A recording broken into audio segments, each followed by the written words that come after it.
ഞങ്ങളുടെ സ്വപ്നങ്ങളിൽ ഇല്ലാത്തൊരു കാര്യമായിരുന്നു കാറ്. ഞങ്ങളുടെ രണ്ടുപേരുടെയും അല്ല, എന്റെയും സ്വപ്നത്തിലില്ലായിരുന്നു പണ്ട് കാലത്തെ. അപ്പോൾ ആദ്യമായിട്ട് ടൂ വീലർ എടുത്ത്, എന്നും ടൂ വീലറിൽ തന്നെ, എവിടെ പോയാലും ടൂ വീലർ. ഇനി കണ്ണൂര് പരിപാടി ഉണ്ടെന്ന് പറഞ്ഞാൽ ഞാൻ തിരുവനന്തപുരത്ത് നിന്ന് ഇറങ്ങും ടൂ വീലർ കൊണ്ട്. അങ്ങനത്തെ ഒരാളായിരുന്നു. എല്ലായിടത്തും ടൂ വീലറിലേ പോകത്തുള്ളൂ. കാരണം എന്താ വെച്ചാൽ ബസ്സിലൊക്കെ പോകുമ്പോഴത്തേക്ക് നമ്മളെ ഭയങ്കരമായിട്ട് ബോഡി ഷേമിങ്, പണ്ട് ട്രാൻസ് കമ്മ്യൂണിറ്റിയിൽ അറിയാലോ അങ്ങനെയുള്ള ഒരു പ്രശ്നങ്ങൾ. എന്നെ ബസ്സിൽ നിന്നൊക്കെ ഇറക്കി വിട്ടിട്ടുണ്ട്. സീറ്റിൽ ഇരുന്നെന്ന് പറഞ്ഞു, സ്ത്രീകളെ സീറ്റിൽ ഇരുന്നെന്ന് പറഞ്ഞു, സ്ത്രീകൾ എന്നെ പ്രശ്നം ഉണ്ടാക്കിയിട്ട് നീ പിറകെ പോടാന്നൊക്കെ പറഞ്ഞിട്ട് അങ്ങനെ പ്രശ്നങ്ങൾ ഉണ്ടാക്കിയിട്ടുണ്ട്. അപ്പൊ അതൊക്കെ എനിക്ക് ഭയങ്കര വിഷമായിരുന്ന സമയത്താണ് ഞാൻ ടൂ വീലർ ആദ്യമായിട്ട് എടുക്കുന്നത്. എനിക്ക് എൻ്റെ ഒരു വലിയ ആശ്വാസമായിരുന്നു ടൂ വീലർ. എന്ന് വെച്ചാൽ ആരുടെ മുഖം കാണേണ്ട ആവശ്യമില്ല, ബസ് സ്റ്റോപ്പിൽ നിൽക്കണ്ട, പോകുന്ന ആൾക്കാരുടെ മുഖം കാണണ്ട, ബസ്സിൽ കയറിയിട്ട് ആരുടെ അവിടെ വഴക്കുണ്ടാക്കണ്ട, അല്ലെങ്കിൽ എന്നും വഴക്ക എവിടെ പോയാലും. ഈ പണ്ട് ഞാൻ മിമിക്രിയിൽ കളിക്കുന്ന സമയത്ത് പ്രോഗ്രാമിന്റെ വണ്ടി നമ്മൾ നിൽക്കുന്നിടത്ത് നിർത്തില്ല, അവർക്ക് എന്തോ നാണക്കേടാണ് ഞങ്ങളെ എന്നെയൊക്കെ വണ്ടി കയറ്റാൻ. അപ്പൊ മിമിക്രിയുടെ വണ്ടി കുറേ അങ്ങോട്ടും, അപ്പൊ ഞാൻ പിറകെ ഓടണം. അപ്പോൾ പിറ്റേ ദിവസം ഞാൻ വിചാരിക്കാം ഇവര് അവിടെയല്ലേ നിർത്തുന്നത്, അവിടെ ചെന്ന് നിൽക്കാന്ന് പറഞ്ഞാൽ അവര് വേറെ എവിടെയില്ലെന്ന്. അവരിങ്ങനെ കളിപ്പിക്കും. ആൾക്കാരുടെ ഇടയിൽ നിന്ന് നമ്മളെ വണ്ടിയിലേക്ക് കയറ്റാൻ ഭയങ്കര മടി. എന്നിട്ട് പ്രോഗ്രാം സ്ഥലത്ത് എന്നിട്ട് പറയും വണ്ടിക്കകത്തുനിന്ന് ഇറങ്ങരുത്, സ്റ്റേജൊക്കെ കെട്ടിയിട്ട് പയ്യെ പിറകെ കൂടെ പോകും. ഇങ്ങനെയൊക്കെ പറഞ്ഞ് കളിയാക്കാറുണ്ടായിരുന്നു. അവർക്ക് എന്തോ ട്രാൻസ് കമ്മ്യൂണിറ്റിയോടൊരു അവജ്ഞത പണ്ടേ ഉണ്ടായിരുന്നു, ഇപ്പോഴല്ല കേട്ടോ, തുടക്ക സമയത്ത്. അപ്പോൾ എനിക്ക് കാറിനോടൊന്നും ക്രഷില്ല. അപ്പൊ വാഹനം ടൂ വീലർ ആയിരുന്നു. അത് കഴിഞ്ഞ് ഞാൻ കല്യാണം കഴിച്ച് കഴിഞ്ഞപ്പോഴത്തേക്ക്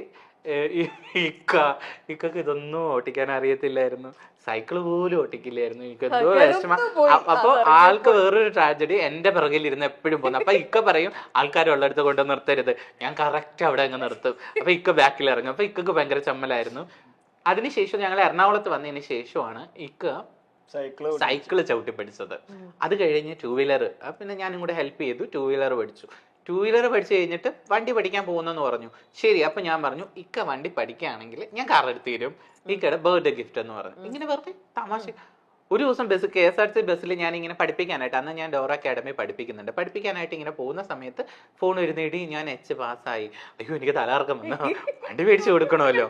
അങ്ങനെ ആദ്യം ഞാൻ എന്ത് ചെയ്തു, ആദ്യം ടൂ വീലർ പഠിച്ചു കഴിഞ്ഞപ്പോഴത്തേക്ക് ഒരു ബർത്ത്ഡേക്ക് ടൂ വീലർ ഗിഫ്റ്റ് ചെയ്തു. സർപ്രൈസ് ആയിരുന്നു. ഇത് കാറും അതുപോലെ തന്നെ ഞങ്ങൾ ഒരു സെക്കൻഡ് ഹാൻഡ് കാറാണ് ഫസ്റ്റ് എടുത്തത്. അത് ഇപ്പോഴും അതാണ് കയ്യിലുള്ളത്, ബലാന. അപ്പൊ അതെടുത്തു. അപ്പൊ ഇപ്പോ കാറില്ലാതെ ഒരിടത്തും പോകാൻ വയ്യ, എവിടെ പോയാലും കാറ്. ഞാൻ ഇങ്ങനെ നീ ആ ടൂ വീലർ ഒന്ന് മൈൻഡ് ചെയ്യണമെന്ന്, ഓ കാറിൽ പോവാ, മഴയല്ലേ, ഞാൻ ഇങ്ങനെയൊക്കെ അങ്ങ് പറയും.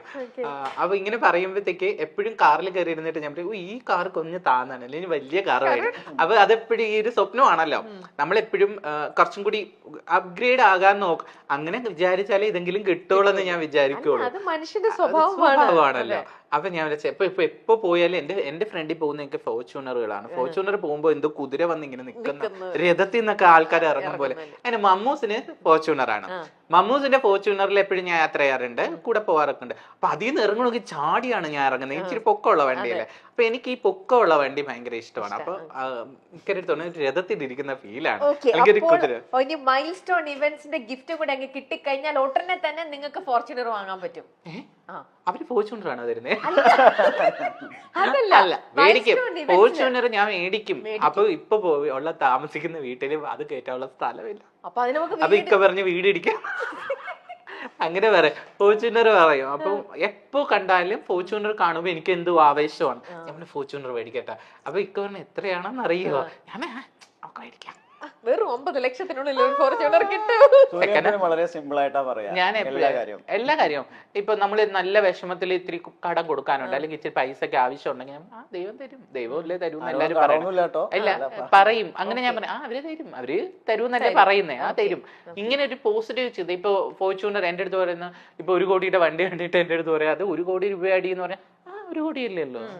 അങ്ങനെ അല്ല, ലൈഫിനെ നമ്മൾ വളരെ പോസിറ്റീവ് ആയിട്ട് നമുക്ക് എല്ലാം നേടാൻ പറ്റും. പക്ഷെ ആൾക്ക് ഭയങ്കര ടെൻഷൻ. ഇപ്പൊ നിങ്ങൾ നേടിയത് എന്താണെന്നൊന്നും അറിയണ്ടേ, എന്ത് സമ്മാനം കിട്ടുന്നതൊന്നും അറിയണ്ടേ, ഈ കഥകൾ മാത്രം എന്തോ ഇവന്റ് നടത്തി ഇനി അങ്ങനെ പറയൂല. അല്ല, എന്താണെന്നറിയോ, മൈൽ സ്റ്റോൺ ഇവന്റ്സിന്റെ വക മൈൽ സ്റ്റോൺ ഇവന്റ്സ് ചെയ്യാൻ പോകുന്ന ഫസ്റ്റ് ഇവന്റിലെ മണവാട്ടിനെ അണിയിച്ചൊരുക്കുന്നത് ആയിരിക്കും. അവിടെ നിന്ന് അങ്ങോട്ട് back to back milestone events, ഒരുപാട് ബാക്ക് ടു ബാക്ക് ഇവന്റ്സ് ചെയ്യുന്നു. എല്ലാ ഇവന്റിലും എല്ലാരും പറയുന്നു സൂര്യ തന്നെ ഞങ്ങളുടെ മണവാട്ടിനെ ഒരുക്കണം. അങ്ങനെ സൂര്യ പൈസ ഇങ്ങനെ ഒരുപാട് ഉണ്ടാക്കണോ, എന്നിട്ട് പോയി ഫോർച്യൂണർ വാങ്ങുന്നു. ഫോർച്യൂണർ മേടിച്ചില്ലെങ്കിലും ബാർക്ക് കിട്ടിയാൽ മതി.